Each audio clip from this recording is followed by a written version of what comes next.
రోజుల్లో మన ప్రేమలు ఎలా ఉన్నాయి? అవసరాల ప్రేమలు. ఏదైనా అవసరం ఉంటే ప్రేమించడం, అవసరం తీరిపోయిన తర్వాత నువ్వెవరో తెలియదన్నట్టుగా ప్రవర్తించడం. యవనస్తుల మధ్య ప్రేమలు కొనసాగుతుంటాయి. ఆకర్షణ ఉన్నంత వరకు ప్రేమ ఉంటుంది, ఆకర్షణ తీరిపోయిన తర్వాత ఆ ప్రేమ పోద్ది. మోజు తీరేంత వరకు ప్రేమ, మోజు తీరిపోయిన తర్వాత ఆ ప్రేమ లేకనందువల్లే కదా చాలా మంది రోజున సూసైడ్ చేసుకుని చనిపోతున్నారు. డబ్బు ఉన్నంత వరకు ఒకలాంటి ప్రేమ, డబ్బు లేకపోతే మరొకలాంటి ప్రేమ. అబ్బాయిలు జాగ్రత్త వినండి, మీ జీవితాలు చాలా చాలా ప్రాముఖ్యమైనవి. యవనస్తులు అంటారు చాలా జాగ్రత్త, ఎవడొస్తాడు మీ దగ్గరికి, నువ్వు చాలా అందంగా ఉన్నావు, నువ్వు చాలా బాగున్నావు, నువ్వు అలా ఉన్నావు, ఇలా ఉన్నావు, నువ్వు లేకపోతే నేను లేనంటే.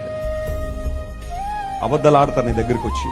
నీ దగ్గర ఏదో కావాలని అది పొందుకునేదాకా ఆ ప్రేమ ఉంటుంది. ఒక్కసారి అది పొందుకున్న తర్వాత నీ వైపు ముఖం తిప్పి కూడా చూడరు. Think about God's love. దేవుని ప్రేమ గురించి ఆలోచించే. ఆయన ప్రేమ స్వార్థం లేని ప్రేమ, నిన్నుగా ప్రేమించే ప్రేమ, నీ కొరకు ప్రాణం పెట్టిన ప్రేమ. హల్లెలూయా.